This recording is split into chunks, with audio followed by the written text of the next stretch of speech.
Yo, what's going on? Welcome to another episode of the It's Needed podcast, where we discuss real issues involving law enforcement and the community.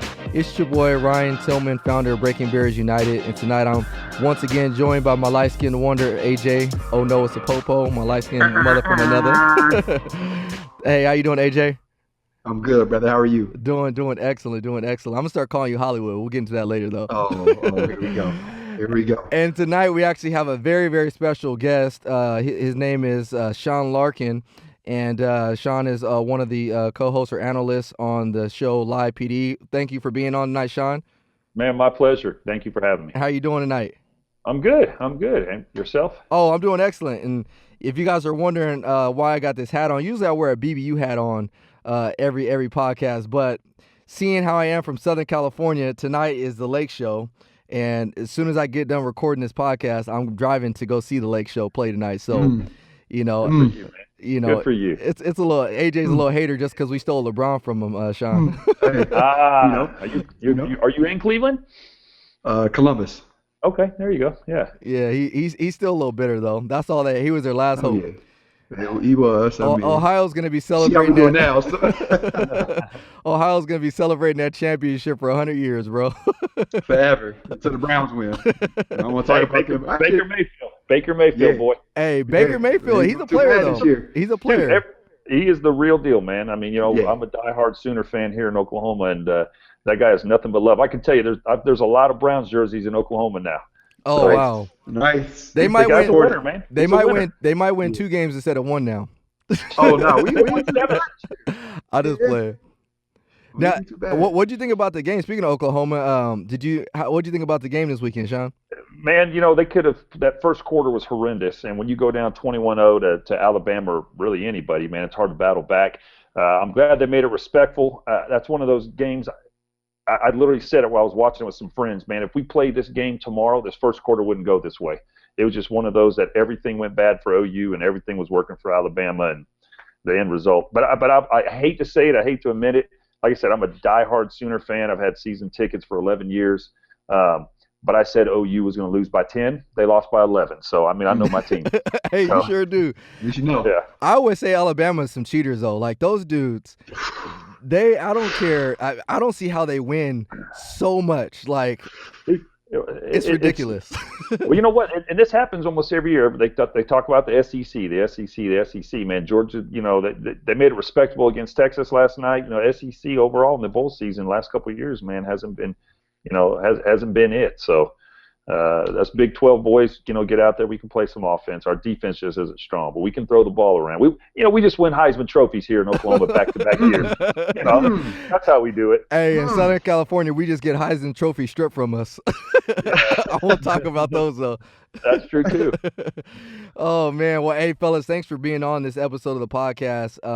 We've been getting so much good feedback from all of our listeners around the world. I think I've said this before. We've been downloaded in over 10 countries now, and I think the main reason we've been downloaded is because we are able to have a transparent conversation, but in a non-confrontational manner.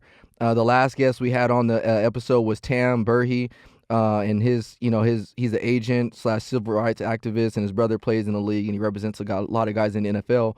And we actually had so many people that really loved that last episode of the podcast because we were able to have some real conversations about real issues, and it wasn't confrontational. So again, Shawn, I want to just thank you. And Of course.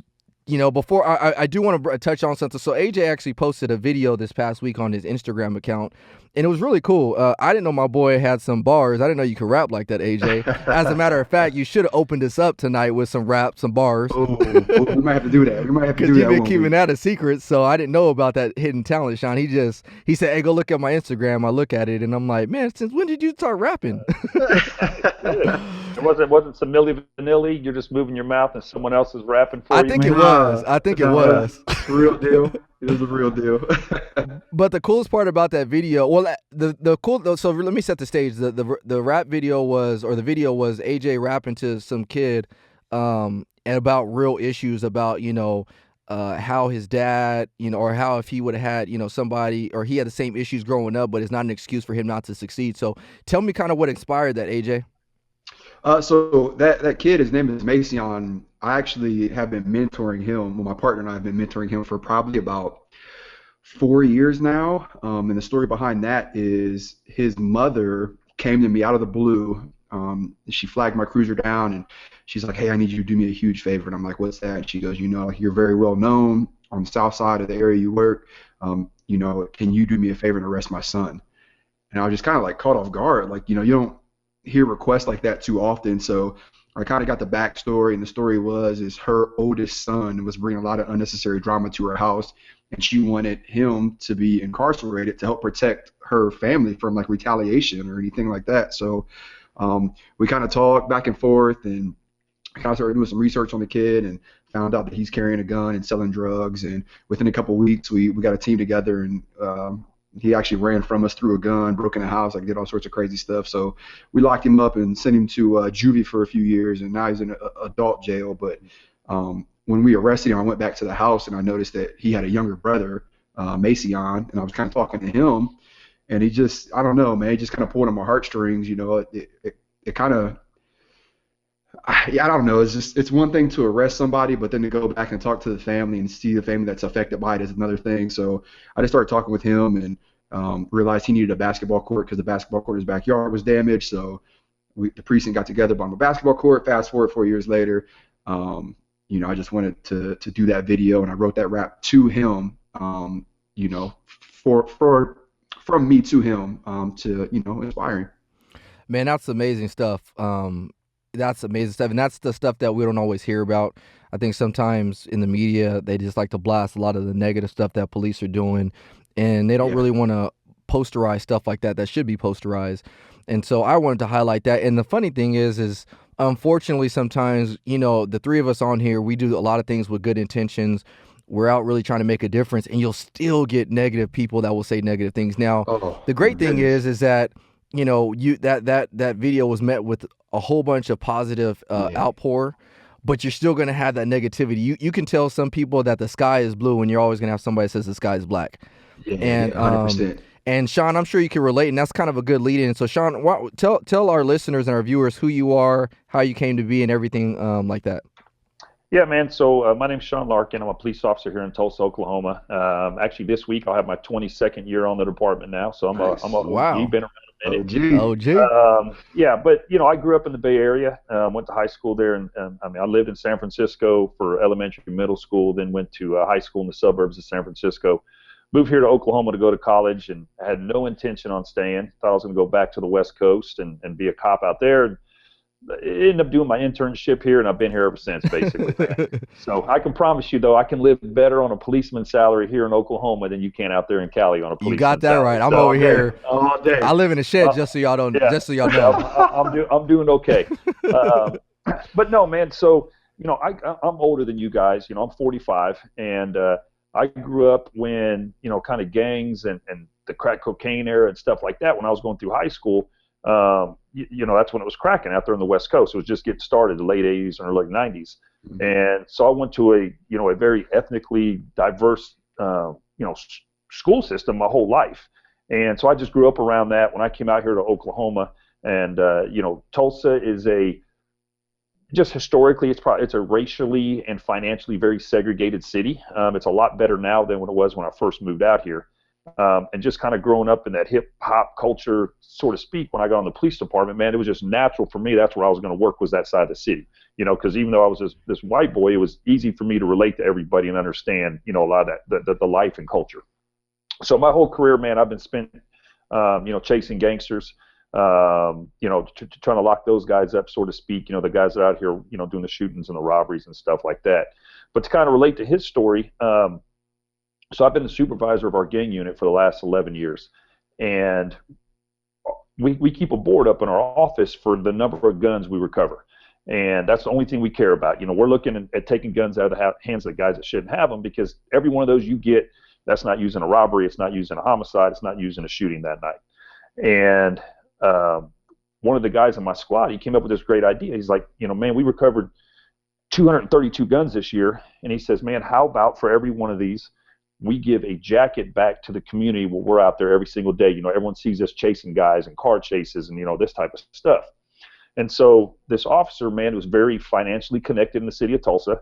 and literally got 232 brand new coats. And sorry, my cat. I'm a cat guy, man.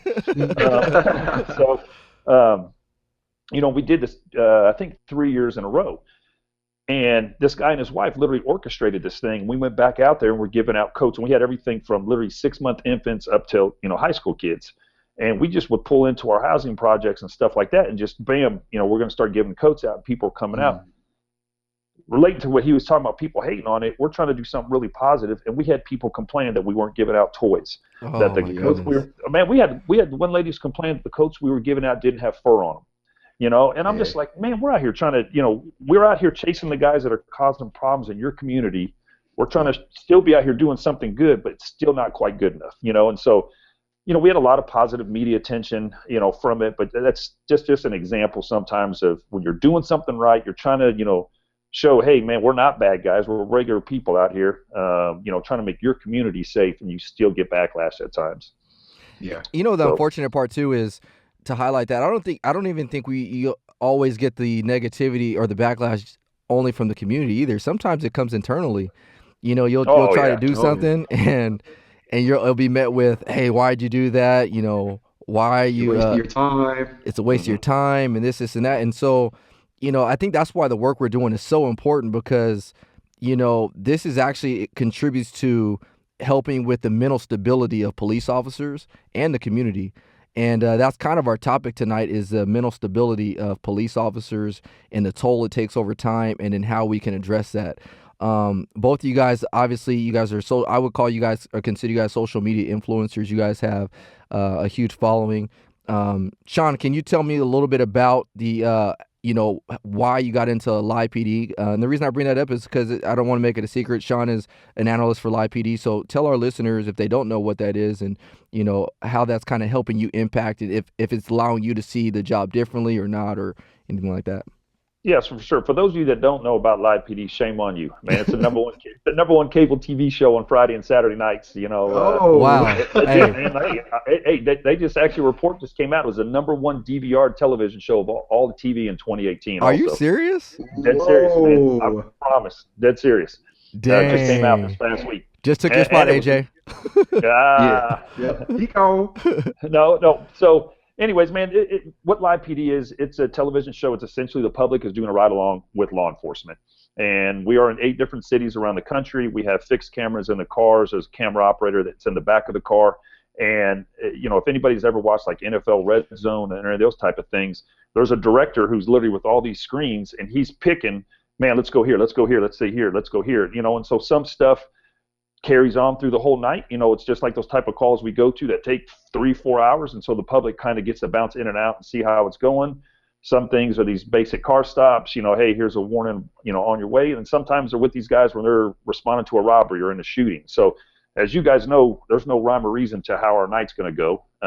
We don't come in knowing what we're going to do that night.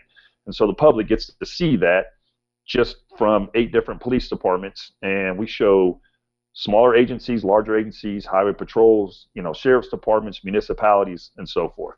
So that's what the show is. The way I actually ended up getting involved with it, long story short, is when the show first started, which was in the fall of 2016. As we also know, there were a lot of highly publicized incidents across the country involving police officers and shootings. Some of them, I think it was justified, the backlash from the public. Others weren't.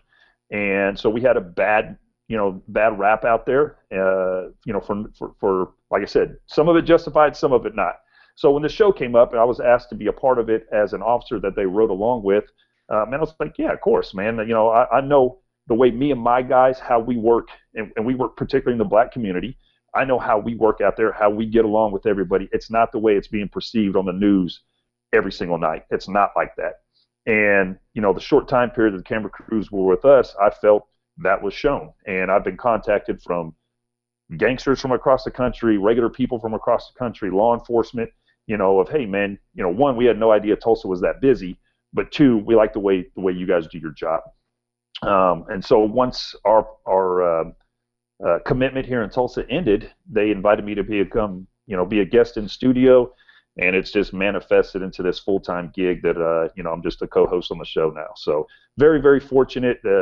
something never in a million years would have guessed have happened, but it's given me this amazing opportunity to share my experience and talk to the public just in layman's terms. I don't try to sound smarter than I am. I'm just a regular guy. Just explain what our job is, why we do what we do, that type of thing. So let me ask you this, Shawn. If I'm just a regular listener, don't know anything about police work, just sitting in my house and I'm watching LivePD, is that truly how police work is, or is that Hollywood? No, this is legit, man. I mean, and I'll tell you this, and now that I'm part of the television side of things for almost 2 years now, I know, how that side of things works. I can tell you the last thing in the world they want is any officer or agency that's trying to show up for the camera, that's trying to Hollywood this stuff. They just, the show is, I don't know if I'd say they're pro-police or not pro-police. They're just trying to show, hey, this is policing in America. That's it. They're not trying to paint the police in this amazing light and make everyone look like heroes, etc. They're just like, hey, this is what these guys do every single night. And there's no Hollywood to it whatsoever. I mean, it's just, that's why some nights you watch it, man, and the show's cracking. It's busy. And other nights it's dead at the end of a 3-hour show. I'm like, God, dude, that was a drag. But that's what our job is, Exactly. And the reason I asked that knowing that it is not Hollywood, because I want our listeners to know, like, hey, if you're looking for something, if you really want to see what the life is like of a police officer, that's a really great show to find that out. Because we've talked about it on this podcast before about Hollywood and curving bullets and the whole 9 yards. That's the most realistic approach that you're going to see if you can never go on a ride along. And I think AJ, you had something else to say. Yeah, so LivePD actually just came to one of our major counties where I work, and they had a pretty funny incident, and that's just how live it is. Like, they were arresting a female who had warrants, and she was watching an adult film in the background. It was the background. And the volume was all the way up, and they're trying to talk to the female. And at one point, the deputy looks at the camera, and he's like, should we turn this off? Exactly. It is, man. I mean, listen, man. I mean, we've had officers get in car accidents on this show. We've had people unfortunately urinate or defecate on themselves. I mean, it's all the stuff we see live to the public. Now, I will say this, man. I'm not here to plug anything like that, but I do host another show of my own called PD Cam that's also on A&E, and that's where we take body cam footage, dash cam footage, and helicopter footage from incidents that officers have been involved in around the country. That's your action, packed type of show, because it's going to show the car chases, the shootings, the officers that are rescuing babies, doing CPR and things like that. It shows the action side of this job. But that's not an everyday thing for us, man. I mean, the daily grind of what we go through is what LivePD shows. Hey, so you don't need to plug it, Shawn, because I'm going to plug it. Hey, all of our listeners out there, you guys all better tune into that show. I'm letting you guys know right now. If you guys want to follow us, you gotta listen to that. So there you go. One thing, go ahead. Thursday nights on A&E. So there you go. Thursday nights at A&E, and we'll add. And Billy, you can actually put that in the info of this podcast, right? So if they're looking for it, and we'll get the right name and everything, so that way they know what to look for. Another question I had, going back to, because you now obviously you travel around, you're seeing different police departments. Would you say that it's police work is done very or drastically different across the country, or what's your opinion on that? Man, definitely so. So even before LivePD started, I was very fortunate. I have been through a lot of training and teaching across the country. For a while, I was teaching for DOJ, for the Department of Justice. I actually was up there in Columbus, did a deal up in Columbus several years ago. So I've kind of been a little bit all over teaching. And, watching the show, because I've seen so many different agencies, you see the different levels of training from department to department. You see the different policies from department to department. But for the most part, man, I mean, police work is police work. Doesn't matter if you're in East LA, Tulsa, Oklahoma, the Queens, New York, Columbus, whatever. I mean, the job is the same. Bad guys are bad guys. It doesn't matter where it's at. We see the same type of stuff. I think there's definitely better training. There's different levels of training from agency to agency. But for the most part, man, it's, I could come out there to California or jump into Columbus and jump in a squad car with one of you guys, and we'd probably be able to roll around and just do the job just fine together. Yeah, and that's a big point, I think, because sometimes, I think people get confused and they think that everything if we take like the actual, like, let's take the people that we actually deal with and the job on the streets out of it, and we talk about our response to things or how we do things, sometimes that can be drastically different. And even all the way to, officers' health, the psychological help or health that they have.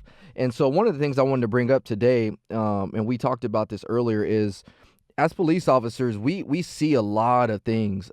We've seen so much trauma. We go to I've gone on calls where I've actually seen people commit suicide right in front of me. I've actually had to give CPR to a couple dying children. And I'm sure you guys have had, if not worse, situations or experiences than I have. And there's so much that we see sometimes, and sometimes it's hard for an officer to, I guess you can say, cope with those things. It's a level of PTSD. And recently, I think it was December 19th, there was an officer in Florida, and I'm just going to read it verbatim. It said, "As a school resource officer murders 3, including child, before killing himself." And then it goes on to talk about how the people he killed was his family. And there's so much, and I'm not to say like obviously, BBU is focused on, the community and law enforcement, but right now I'm actually going to speak specifically to law enforcement. There is an epidemic right now of law enforcement suicides that's unreal. I don't have the exact numbers right now, but I would venture to say that the amount of law enforcement suicides is right on up there with the amount of police officers dying in the line of duty. And Higher.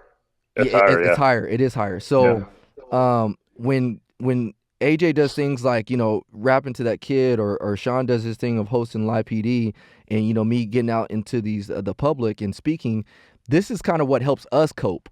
But, what else can help other officers cope with situations like that? And AJ, I know this is really heavy on your heart. What do you think? How can we improve that? Because I believe that the health of a police officer is very, very important. It's very critical. Sometimes when you've been in situations as a police officer, it can actually affect the way you do your job. And that actually leads to things that officers shouldn't be doing. And so these are things that I want the public to know, because they don't often realize, they don't see that side of it. They only see obviously the officer getting in trouble for something, or the officer beating somebody up, but they don't see what goes into that. They don't see what leads up to it. They don't know that an officer actually just got in giving CPR on a 2-year-old child, and then now he has to go handle a domestic violence call 2 hours after that. All they see is, and rightfully so, that officer's response to that domestic should be still professional, but we're still humans.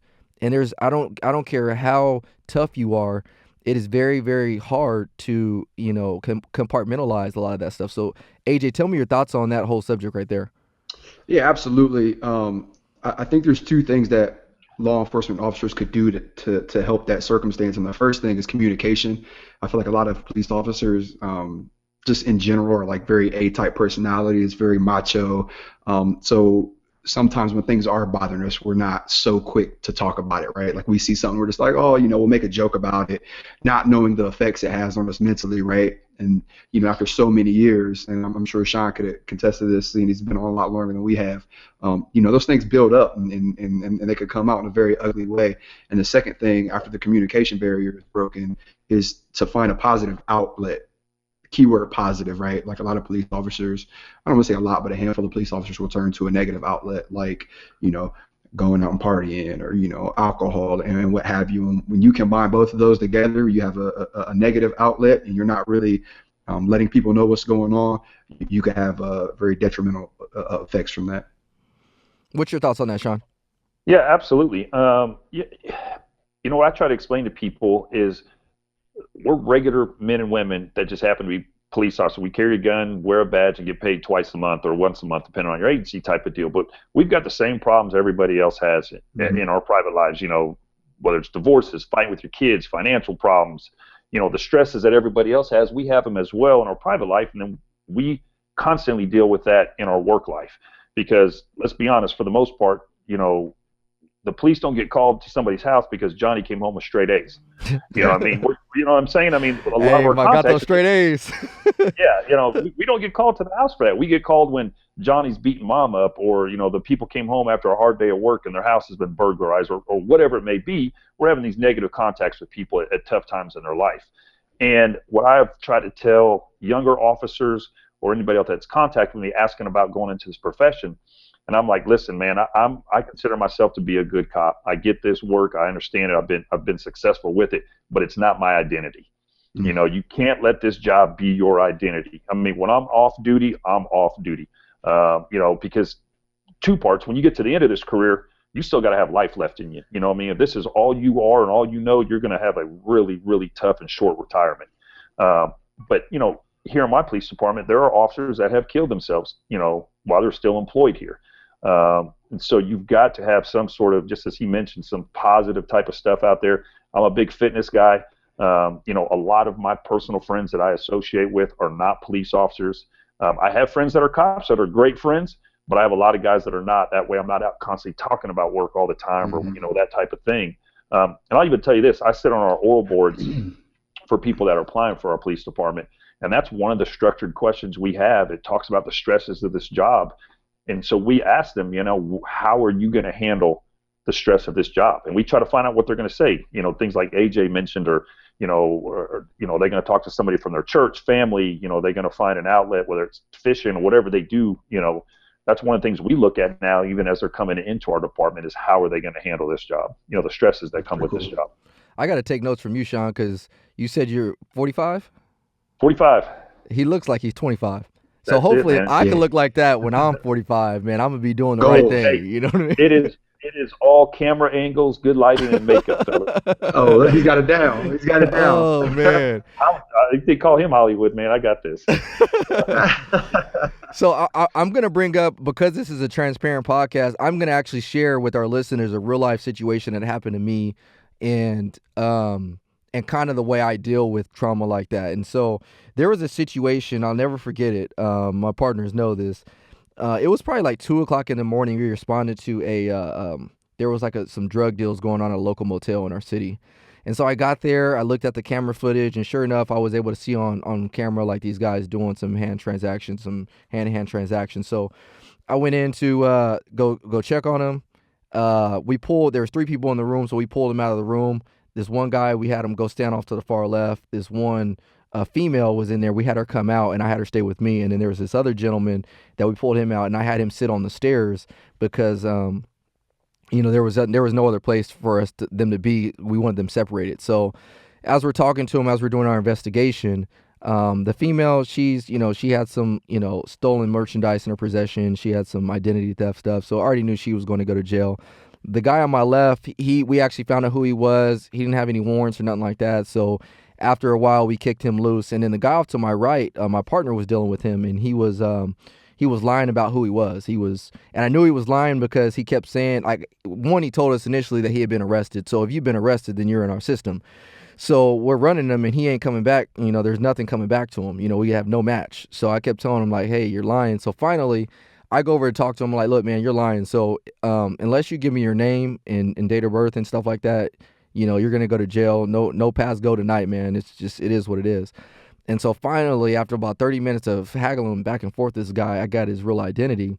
And so when the dispatcher gave me the return, we found out that he was wanted for, he had 2 felony warrants for rape and then a 3rd active one for rape. So the dude knew, so he was a bad dude, which is why he didn't want to give us his identity. So luckily I had my earpiece on, my partner had his earpiece on, so they couldn't hear what we heard. And I look at my partner and give him that look, you know, like, hey, you know, it's go time. We gotta hook this dude. So the guy was sitting on the stairs at the motel, and typically I like to handcuff people when they're seated down, just because I can see if they're gonna react and stuff like that. And so, but I couldn't in this situation because I didn't want to, you know, go try to go around him on the stairs, because now I'm gonna expose my gun, and I don't want that. And for our listeners that are not police officers, these are things that we all always have to think about. It may look so seamless when we're doing our job, but these are things that we're thinking about. So I'm like, okay, you know, I'm not going to do that. So I have him stand up, and then I tell him to turn away from me. He complies. He turns away from me, and then I asked him to put his hands on top of his head. So he started to put his hands on top of his head, and once he did that, my man just beelined it straight for the fence. My man was out. So I'm like, oh, shoot, we in foot pursuit. So, you know, I'm running after him. My partner's running after him. He goes down into like a freeway, like the little part that runs adjacent to the freeway. And so when he runs down there, I hop up on the fence, getting ready to go over, but I'm thinking like, nah, I don't need to go over. I don't know what's down there. You can't outrun the speed of sound. So let me just start putting this out on the radio. So we got a perimeter set up on this dude real quick, and it's like 2 o'clock in the morning. And so this guy runs up onto the freeway, and then he's running like back and forth on the freeway, just trying to avoid it. So we got this dude surrounded. We were so close to him at one point where one of my corporals actually was able to would have probably been able to tase him from the window, but he didn't because he ran away. So at some point during this whole ordeal, the guy just, I guess in his head was like, screw it. And so he ran eastbound and westbound traffic straight into an oncoming car. The car hit him like 20 feet up in the air. He hit the ground, and then another oncoming car rolled over him, and he was dead on impact. So in my mind, initially, I'm thinking like, wow, like this is crazy. Like we watched the movies before I was a police officer. You watch the movies and you see all the blood and guts. You're like, oh man, that's all Hollywood. That's all fake. That's scripted. No, that stuff is real stuff. So I was like looking at this dude. I'm like, man, it wasn't but 15, 20 minutes ago that I was just talking to this dude. And, what if I would have tackled him, or what if I would have just, like, what could I do to keep him here? But then God reminded me, like, you know what? There's nothing that you could have done in that situation, and that wouldn't have made this end up any differently. And so when I realized I wasn't in control of it, then I kind of just was like, you know what? Oh, well. And so a lot of our listeners may say, hey, who cares? He was a rapist and this and that. But, I'm not the judge. I'm not the one that is going to run down. He has to meet his maker. And so my job is just to take him into jail. And so, yeah, there's still a place in my heart that's like, dang, maybe I could have averted this. But, I didn't. And so moving forward, that's just one of many stories that I can go off of. And I'm sure you guys, especially Shawn, you being in the profession a lot longer than us, that's just one of many stories. And we have to do so many other things in our day job. And so how do we stay on track to keep that positivity, to keep, that uplifting? And then you get comments when you do try to do the right thing. People are just downplaying you and, why are you doing this? I was looking at my Instagram this morning and just some outrageous stuff. And I'm like, how did this go from positive to negative so quickly? But you know what? But so I encourage all of our police officers that are listening to this, keep doing that positive stuff. You need to get out there. You need to, interact with the community, do these things, even if you may seem like this is out of your typical nature, because that's what's going to help you stay sane at the end of the day. We need that much positivity because all we're surrounded was with negativity all the time. Would you guys disagree with any of that? No, man, I agree 100%. And sorry, AJ.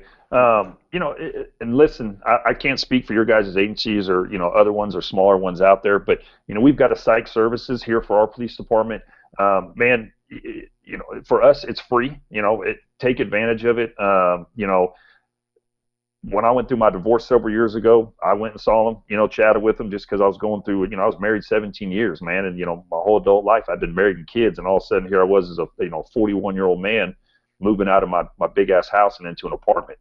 And dude, it broke me, man. It was just like, dude, I'm going backwards in life. And, it was a hard time.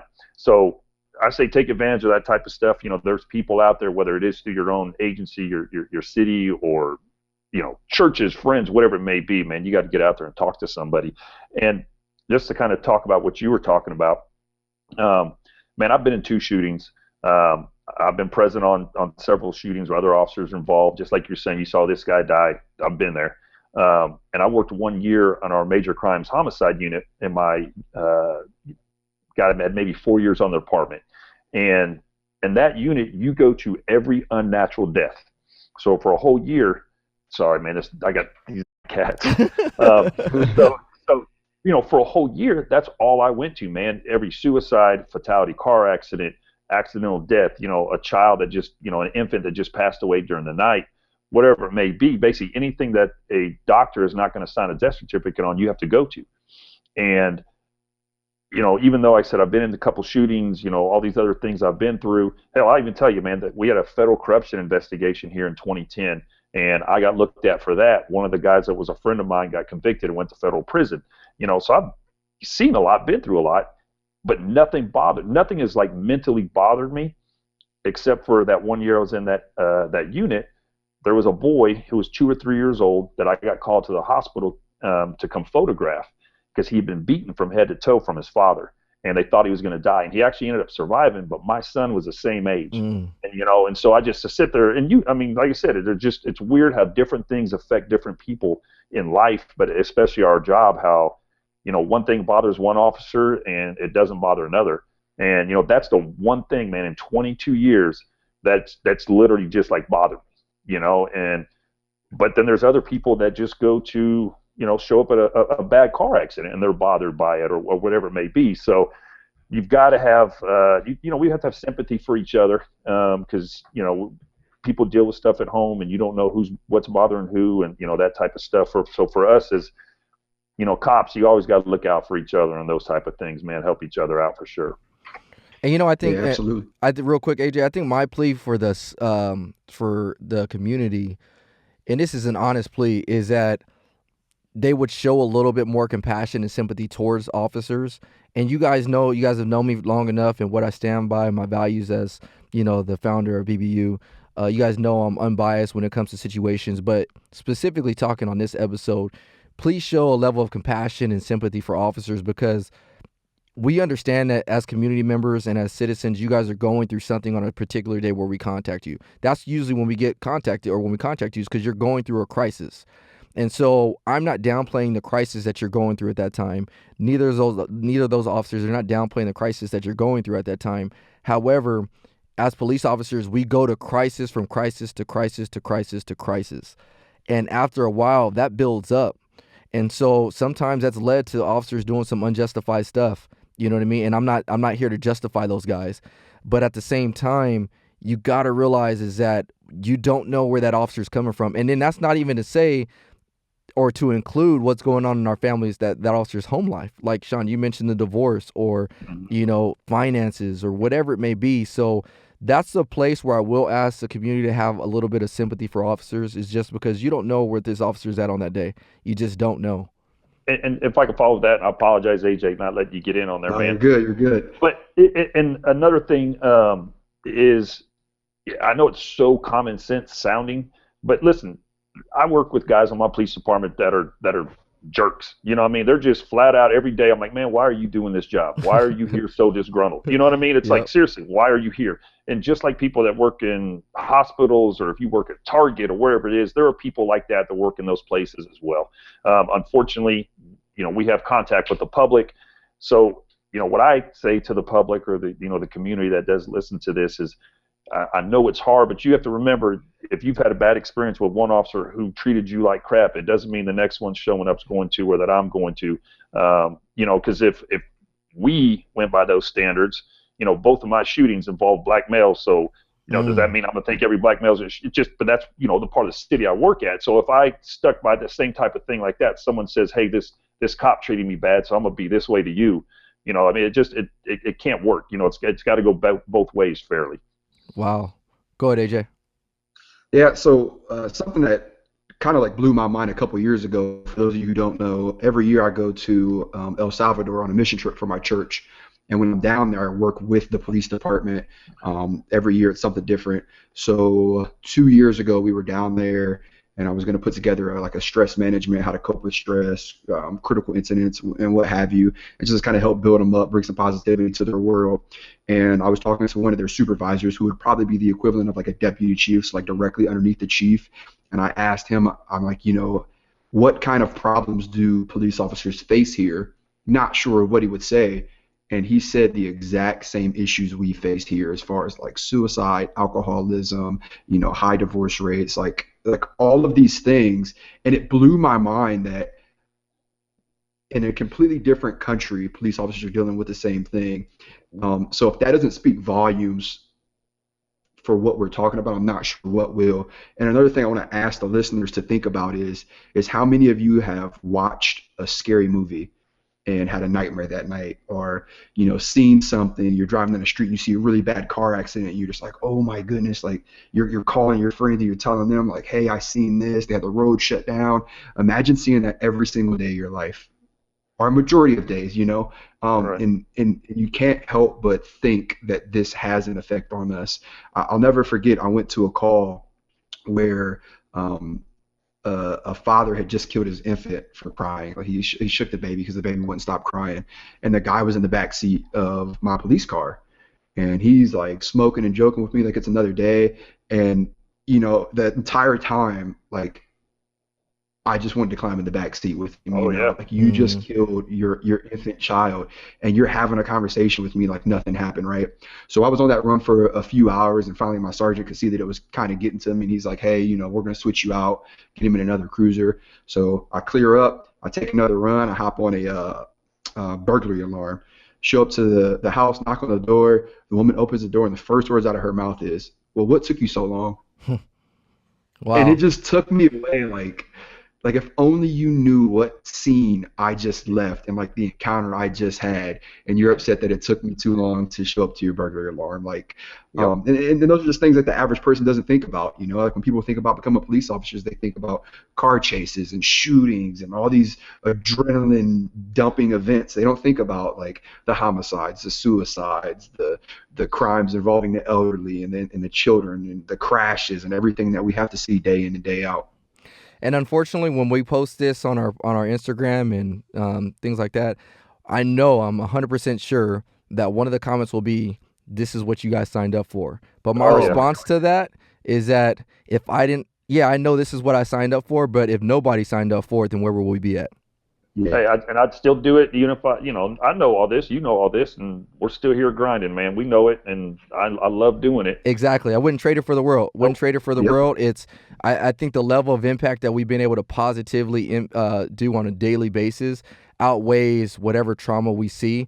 And that's why, like you guys both mentioned, and our department does a really good job as far as offering us psychological help and stuff like that. So, I wouldn't trade it for the world. Yep, I did sign up to run towards the bullets. I signed up to see the trauma, but it doesn't hurt that I can't talk to my brothers about it and open up and vent about that. So really briefly, guys, hey, this podcast is brought to you by Breaking Barriers United. We really appreciate you and all of our listeners. If you guys can go on to our podcast, give us a 5-star rating, and please leave a review.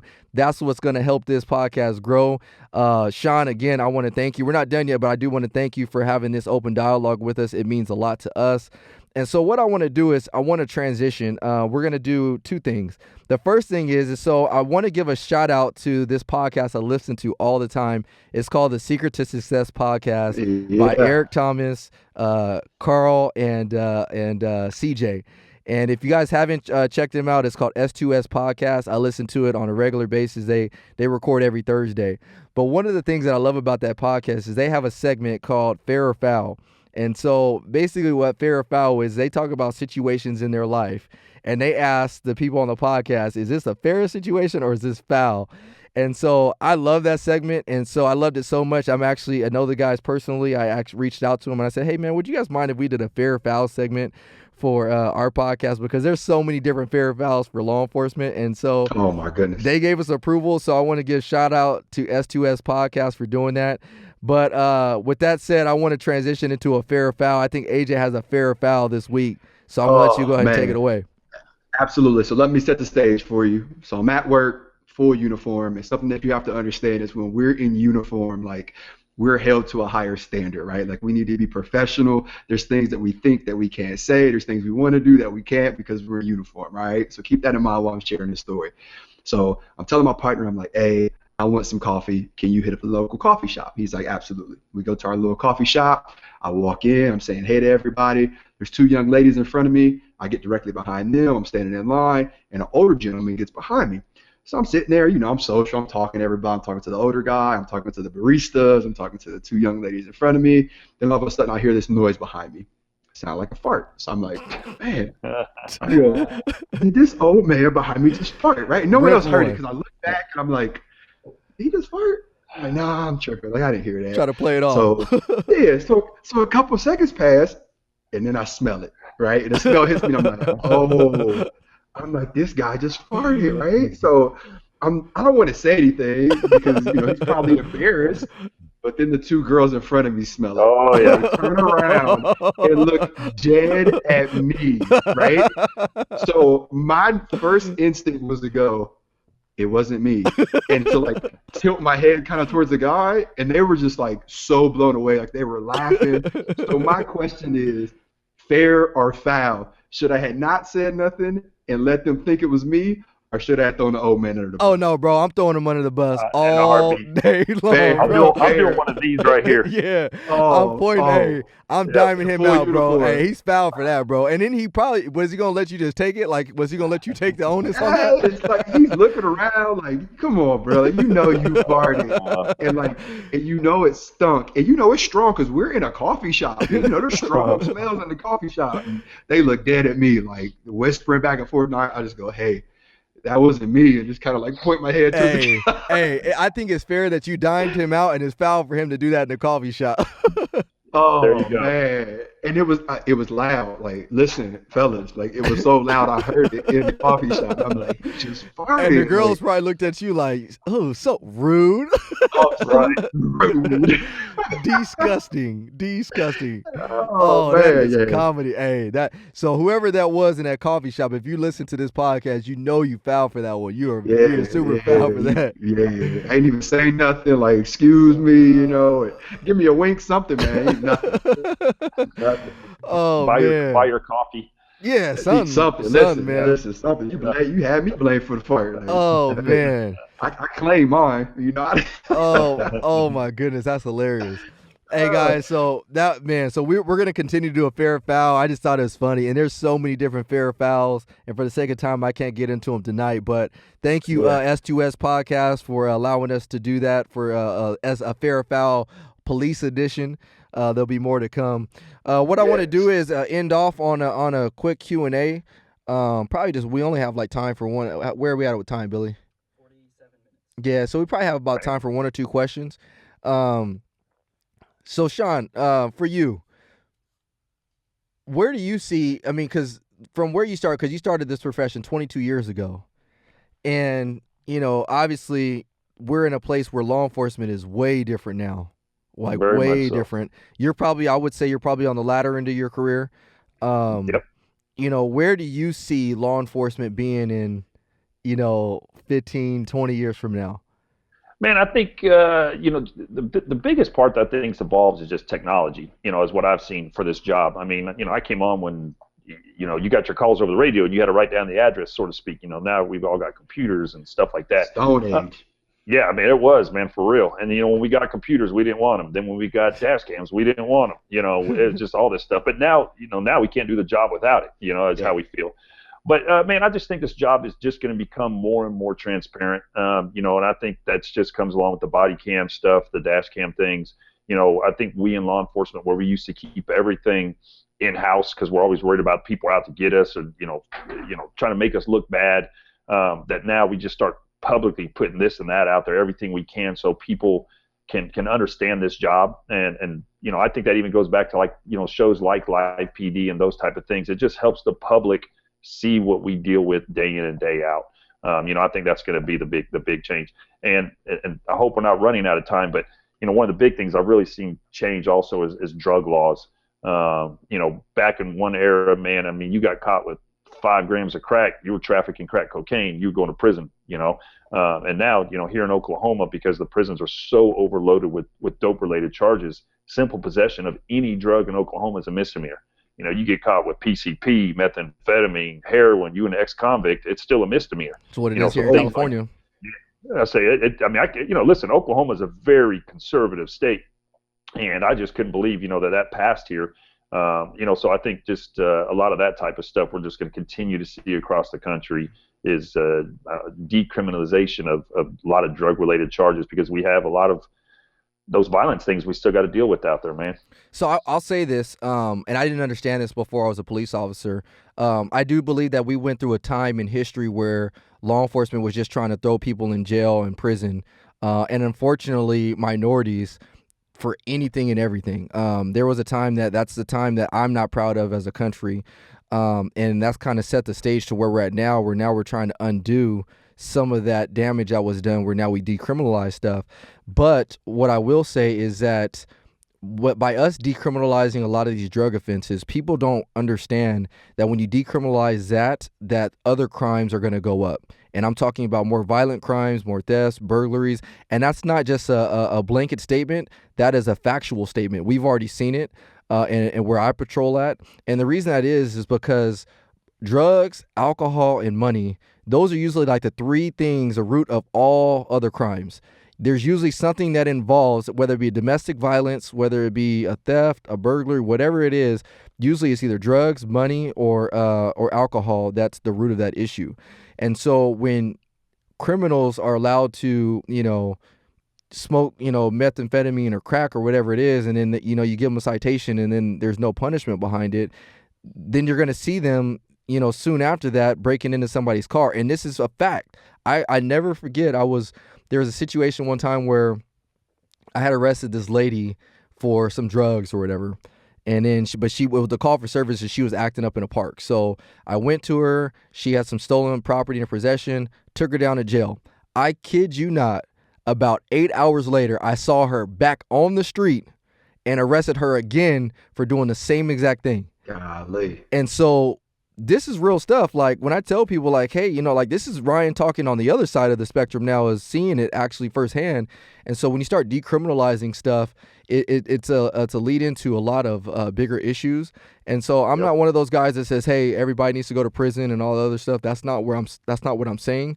But what I'm saying is that as voters, we need to be very, very cautious and do our research on what we're voting for and what we're voting for against, because if not, we're going to start seeing an uptick. And I'm telling you, the violent crimes have gone up. There are more violent crimes done with firearms now because they've reduced the sentence for committing a crime with a firearm in California. It used to get an enhancement. It used to get like a 10-year enhancement. Well, now if you commit a violent crime with a firearm, you no longer get that 10-year enhancement. So there's just a lot of things that are going on right now. But I will say, and I've said this before on previous episodes, a lot of times people will say, I wouldn't want my kid to be a police officer. Right now is the worst time to be a police officer. I've said it before and I'll say it again. I think right now is the best time to be a police officer, even though we have a lot of the decriminalization of certain crimes, even though we have an uptick of certain, violent crimes. I think with all the technology and all the transparency that we have, right now is becoming one of the best times to be a police officer, because it's only going to help us do this job more effectively. And we're going to have more people in the future by having programs like BBU that can understand why we do what we do and actually lend us a helping hand as opposed to opposing us. So I still think today is one of the best times to be a police officer. I still recommend it to anybody that's looking to get into this profession. And so, thanks for that comment, Shawn. You got anything else, AJ? Yeah, I do have a question for Shawn. Seeing that you have a significant amount of years being a police officer, if you could give one major piece of advice to new police officers or civilians thinking about joining a force, what would it be? Man, I get asked that actually quite a bit, and I hear from college kids as well as even high school kids about that. And personally, what I recommend is, one, I still, in Tulsa, we've required a college degree since 1997. So I know not a lot of agencies across the country do require that. I don't think that makes someone a better or worse police officer. But I also know officers in some departments that are 20 and 21 years old, and I couldn't imagine myself at that age carrying a gun, with that responsibility.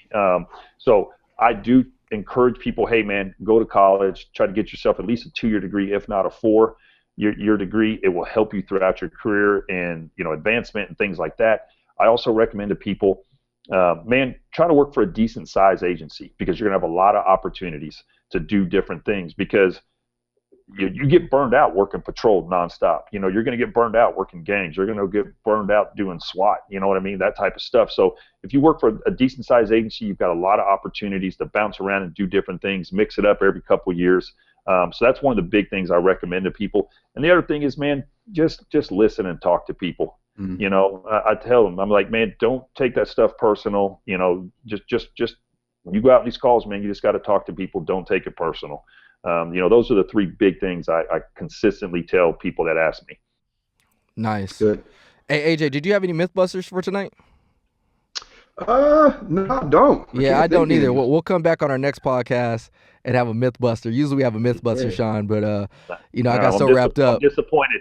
My bad. Hey, my bad, Shawn. My bad. It's AJ's fault. It's AJ's fault. Make AJ rap for us. Hey, I know, right? Spit those bars for me. Yeah.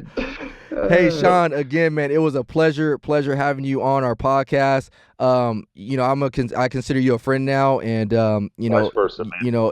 This was just an excellent episode. Can you do me a favor and just let our listeners know again when LivePD the times it airs, as well as your other show, and because I want all of our listeners and viewers out there to support anything Sure. that we have going on. Yeah, so PD Cam, that's the show that, like I said, it's the body cam footage, dash cam, and helicopter footage. That's on Thursday nights, comes on at 9 o'clock Central, 10 o'clock Eastern. I know there's a delay for out in the West Coast, so I couldn't tell you there.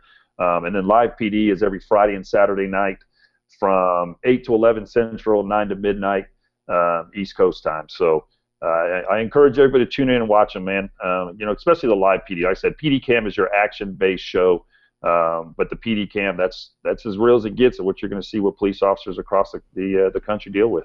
Hey, Shawn, I got one thing though. When you do one of your days when you guys are filming PD Cam, I need you to come by my police department, film me getting dressed. Okay. And then I need you to go ahead and make sure you put those in the camera. Here we go. Yeah, so the reason I put these up. Your go fasters? Oh yeah, these are my go fasters. so the reason I put these up is because AJ thinks his shoe game is better than mine. And we did a survey, and my listeners, our viewers, AJ, if you don't get those out of here, those are whack. Our viewers said that I had the best shoe game. I beat them by like 4 or 5%. So thank you to our viewers out there. But make sure we get this on the PD Cam. Those are some J's right there. But I know those are some Fordens. Those are called Fordens right there. The jump man is all backwards. Jordan got his hat on backwards. You're doing the splits too. Hey, thanks again, fellas. I really appreciate you guys. Again, all of our listeners and viewers, please go on to It's Needed Podcast on Apple iTunes, Google Play, Stitcher, Spotify. Give us a 5-star rating. Leave us a review, please. That helps us grow. And I can't wait to talk to you guys on future episodes. We got a lot of big things coming. Happy New Year's to both of you guys. I think the next episode we're gonna have a big announcement. We're actually gonna be holding an It's Needed conference. Oh, that's what I was gonna tell you. Shawn, we're going to be hosting an It's Needed conference where all law enforcement and educators meet. I believe the date right now, the tentative date is August 1st, but we have some big names coming out, and I would love to have you there. So that was a big announcement. So keep me informed for sure, definitely. We will do, and we'll have some big things coming. So thanks again, listeners. We appreciate it, and we'll check you guys on the next episode. Take care. Deuces.